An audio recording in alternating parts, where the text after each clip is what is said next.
हमारे YouTube channel पर आपका स्वागत है।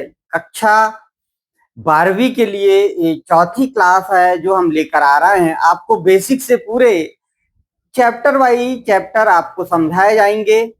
आप हमारे वीडियो को अपने दोस्तों को शेयर करें और आपको वीडियो पसंद आते तो हमारे चैनल को सब्सक्राइब करें। देखिए, आज हम देखेंगे लाभ हानि नियोजन खाते से संबंधित प्रविष्टियां और इसका प्रारूप क्या होता है, इस संबंध में हम बात करने वाले हैं।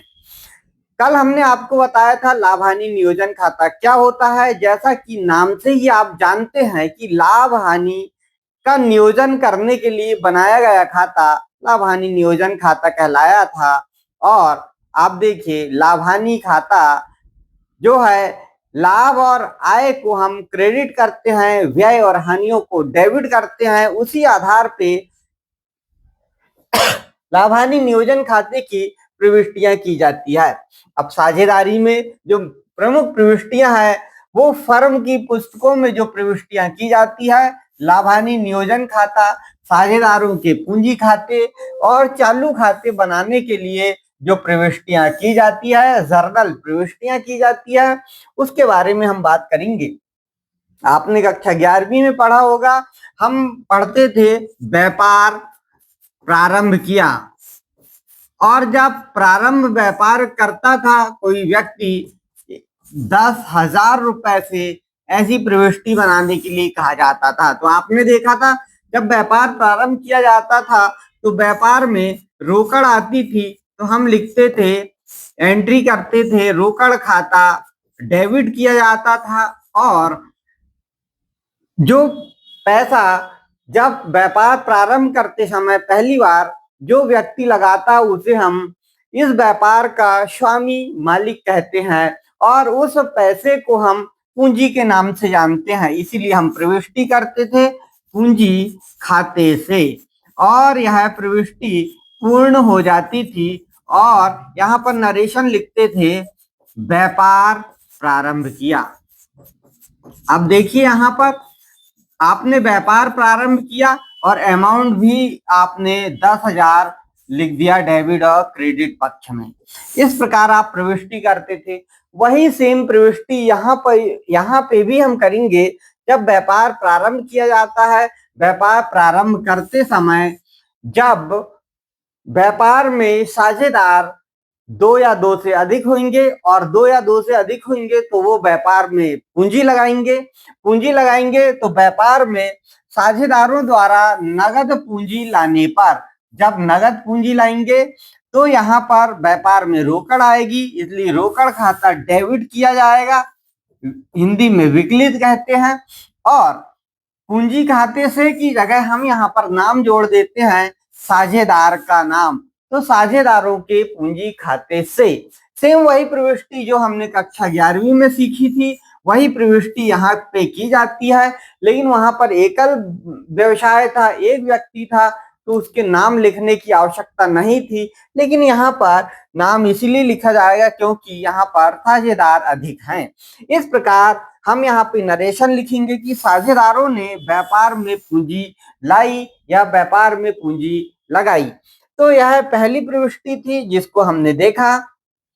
अब देखते हैं हम यहाँ पे, ऐसा है कि व्यापार में जो साझेदार हैं वो साझेदार जो संपत्ति है वह भी ला सकते हैं, क्योंकि संपत्ति लाने पर जो व्यापार में संपत्ति लाएंगे तो उसके लिए भी प्रविष्टि होगी। जैसे कि आपने देखा यहाँ पे कि साझेदारों ने पूंजी लाया था, तो हमने एकल व्यवसाय में जैसा किया था कि पूंजी खाता रोकड़ खाता डेबिट पूंजी खाते से ये यहाँ पे बनाया था। और अब देखते हैं कि साझेदारों द्वारा कोई संपत्ति है, उस संपत्ति को यदि कोई साझेदार लाता है या फिर स्कंध यानी बिना बिका माल लाता है कि पूंजी के रूप में लाके देता है साझेदारी फर्म में, तब एंट्री कैसे करेंगे। तो जैसे सेम हमने पूंजी लाया था, नगद लाया था, उस समय रोकड़ लिखा था, वैसे ही यहाँ पर जो संपत्ति या स्कंध लाएगा तो उस संपत्ति या हम यहाँ पे कहेंगे स्कंध या संपत्ति खाता डेबिट। यदि बिना बिकम माल लाया तो स्कंध कहेंगे, और यदि कोई फर्नीचर, कंप्यूटर, कोई संपत्ति लाके देता है कि भाई मेरे पास पैसे तो नहीं है, आप संपत्ति रख लीजिए, तो यहाँ पर संपत्ति खाता डेबिट किया जाएगा। और जो साझेदार हैं उन्हीं के पूंजी खाते से, क्योंकि ये पूंजी के रूप में ही लाकर दे रहे हैं। और यहाँ पर नरेशन लिखेंगे, साझेदारों द्वारा संपत्ति व स्कंध लाया गया। इस प्रकार से ये पहली एंट्री हम कंप्लीट कर लेते हैं और आगे देखते हैं। दूसरा हम यहाँ पे देखेंगे, साझेदारों को पूंजी पर ब्याज देने पर, साझेदार जो हैं उन्होंने पूंजी पर यदि ब्याज देना है, अर्थात आप जानते हैं कि ये प्रोसेस क्या हो सकती है। तो देखिए, व्यापार में जब व्यापार प्रारंभ किया गया था उस समय यदि साझेदारों ने अपने संलेख में लिख लिया है कि पूंजी पर ब्याज देना है तभी दिया जाएगा, और यदि पूंजी पर ब्याज देने की बात की गई है तो पूंजी पर ब्याज देना व्यापार के लिए हानि कहलाएगी, क्योंकि व्यापार से जिनने पूंजी लगाया है उन्हें पैसे जाएंगे, इसलिए पूंजी पर ब्याज खाता यहाँ पर डेबिट कर दिया जाएगा। और साझेदारों के पूंजी खाते से, क्योंकि साझेदारों का जो पैसा है वही कम होगा, साझेदारों की जो पूंजी है वही कम होगी ब्याज देने से, इसीलिए साझेदारों के पूंजी खाते से यहाँ पर क्रेडिट किया जाएगा और नरेशन लिखा जाएगा, पूंजी पर ब्याज दिया गया। इसके बाद जो साझेदार होते हैं उन साझेदारों को वेतन दिया जा सकता है, बोनस दिया जा सकता है, कमीशन दिया जा सकता है, पारिश्रमिक दिया जा सकता है। यदि वेतन, बोनस, कमीशन या कोई भी पारिश्रमिक दिया जाता है तो ये सब व्यवसाय के लिए हानि कहलाएगी। ये पारिश्रमिक देना यानी व्यवसाय से पैसे उस साझेदार को जाएंगे, इसीलिए वेतन खाता डेबिट होगा, कमीशन खाता डेबिट, बोनस खाता डेबिट, और ये पूरा पैसा जो है तो इन साझेदारों के पूंजी खाते से ही कम होगा, इसलिए साझेदारों के पूंजी खाते से क्रेडिट किया जाएगा। और लिख देंगे, साझेदारों को यदि आपने वेतन दिया है तो वेतन दिया गया, यदि आपने कमीशन दिया है तो आप लिखोगे कमीशन दिया गया, और यदि आपने बोनस दिया है तो आप लिखोगे नरेशन में बोनस दिया गया। और यदि तीनों चीज दी जाती है तो 3 एंट्री अलग अलग आप बना लेंगे। इस प्रकार से हमने वेतन, बोनस, कमीशन से संबंधित एंट्री भी सीखी। अब हम देखते हैं, यदि हम जो साझेदार हैं, जितने भी साझेदार हैं, उन साझेदारों ने व्यवसाय से कुछ आहरण किया है और आहरण की राशि जो है वो वसूल होती है या वह पैसा मिलता है, तो हम उस की एंट्री करेंगे सभी साझेदारों का पूंजी खाता डेबिट, क्योंकि वह पूंजी, आहरण की राशि पुनः फर्म में आ रही है, तो यह साझेदारों की पूंजी ही हमने दी थी, इसीलिए उनका खाता पुनः डेबिट किया जाएगा। और जो डेबिट किया जाएगा और आहरण खाते को क्रेडिट किया जाएगा, क्योंकि आहरण खाता एक व्यक्तिगत खाता है, तो उस व्यक्ति को रिप्रेजेंट करता है जिन्होंने अपने निजी प्रयोग के लिए पैसे लिए थे, इसलिए आहरण खाते से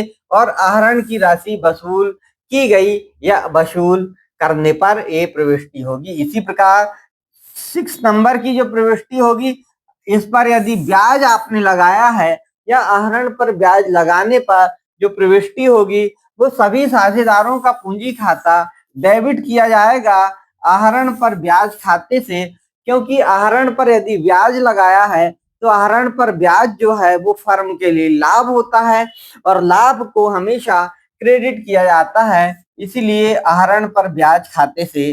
और नरेशन लिखेंगे, आहरण पर ब्याज दिया गया। इस प्रकार से ये 6वीं एंट्री क्लियर होती है। आगे देखिए, ये 7वीं एंट्री जो है, ये जब साझेदारों पर ऋण लिया जाता है, साझेदार जो हैं उनसे यदि ऋण लिया है हमने तो सीधी सी बात है व्यापार में रोकड़ आएगी।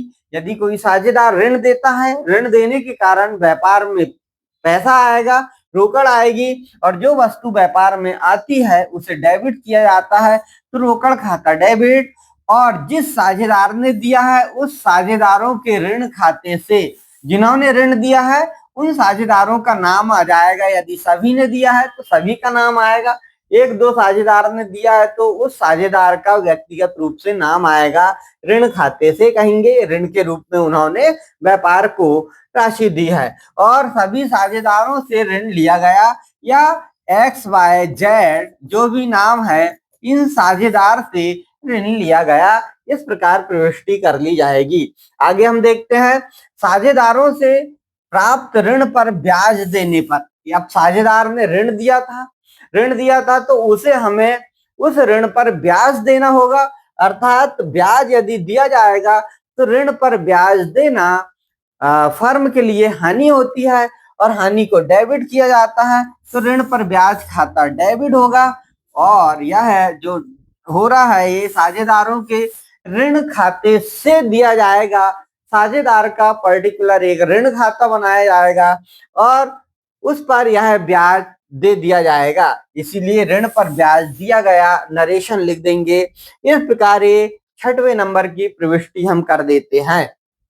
ये थी महत्वपूर्ण प्रविष्टियां और इन्हीं के आधार पर एक खाता तैयार किया गया है जिसे हम लाभ हानि नियोजन खाते के नाम से जानते हैं। तो लाभ हानि नियोजन खाता एक नाम मात्र का खाता होता है। इस खाते के जो डेबिट पक्ष है, इस डेबिट पक्ष में समस्त व्यय से संबंधित मदों को लिखा जाता है और क्रेडिट पक्ष में समस्त आय से संबंधित मदों को लिखा जाता है। बनाने का खाता, बनाने का प्रारूप आपने कक्षा 11वीं में पढ़ा है और उसी के आधार पर सबसे पहले विवरण लिख दिया जाता है, फिर राशि, फिर इसके बाद क्रेडिट पक्ष में विवरण और क्रेडिट पक्ष में राशि लिख दी जाती है। जब इस प्रकार से जो हम खाता तैयार करते हैं, इस खाते को आप देखेंगे कि जो खाता तैयार किया गया है, इस खाते में थोड़ा बड़ा करके हम दिखाते हैं आपको। ये देखिए, लाभ हानि नियोजन खाता बनाते समय हमें याद रखना होगा, जो लाभ हानि नियोजन खाता हमारा, लाभ हानि नियोजन खाते का जो प्रारूप है उसमें यहाँ डेट लिखी जाएगी और डेट के बाद को समाप्त होने वाले वर्ष के लिए इस प्रकार से लिख दिया जाएगा। खाते का जो प्रारूप होता है विवरण राशि उसी फॉर्मेट में लिखा जाएगा। अब हम बात करते हैं कि हमने कहा कि डेबिट पक्ष में समस्त व्यय को लिखा जाएगा और व्यय जो होंगे उनको लिखने के बाद में सबसे पहले हम देखेंगे कि हमारे व्यवसाय में साझेदारों को देने से क्या व्यय हो रहे हैं, क्या हानियां हो रही है, उन्हें लिखना होगा। तो सबसे पहले हमने साझेदारों में पैसा दिया था, उसकी एंट्री किए थे, पहली एंट्री, और वह एंट्री रोकड़ खाता डेबिट साझेदारों के पूंजी खाते से लिखा था।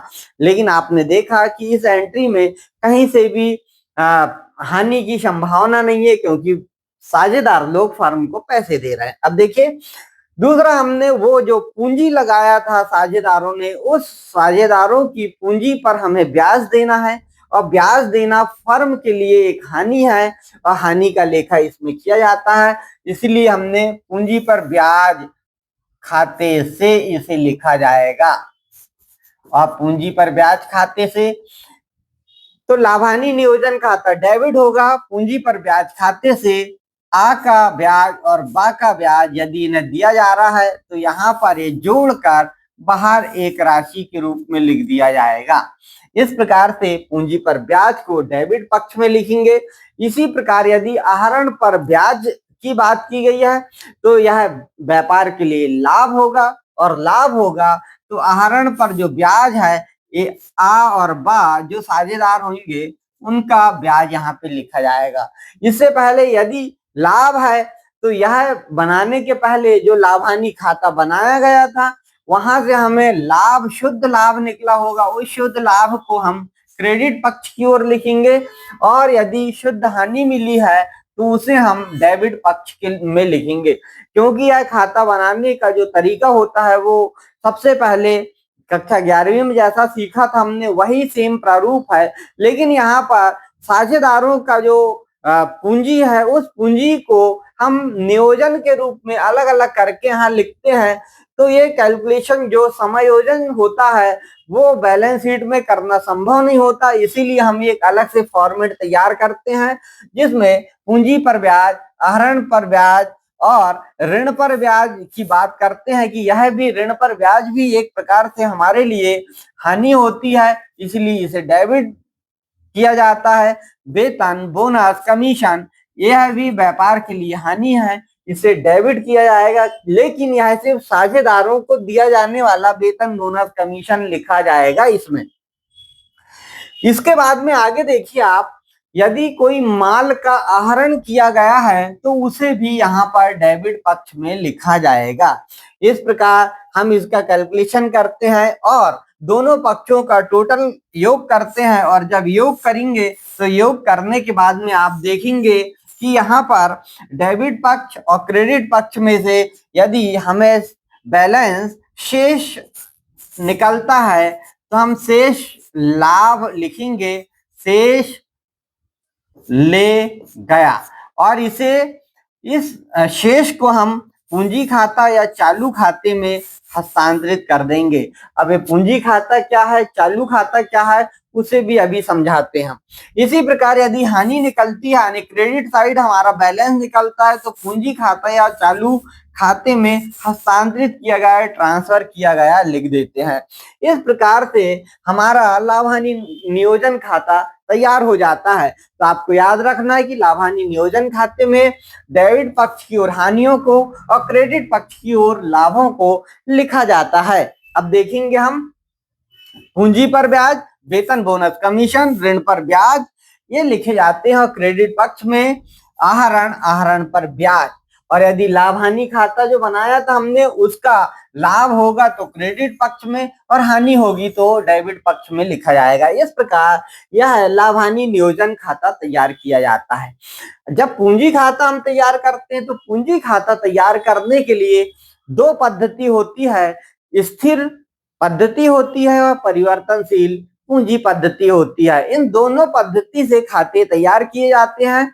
हम आपको बताएंगे कि जो स्थायी पद्धति होती है उस स्थायी पद्धति में दो खाते यहाँ पे तैयार किए जाते हैं।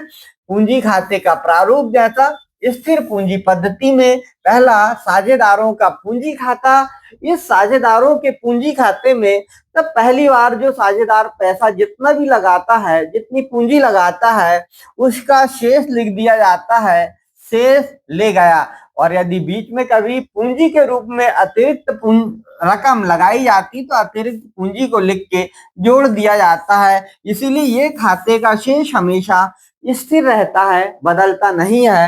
ये स्थायी पूंजी पद्धति या स्थिर पूंजी पद्धति में पहला साझेदारों का पूंजी खाता बनाया गया, दूसरा साझेदारों का इसमें चालू खाता बनाया जाता है। और इस चालू खाते में आप देखेंगे कि जो हमने मदों को लिखा था किसमें, लाभ हानि नियोजन खाते में, वही मदों को यहाँ पे लिखा जाता है।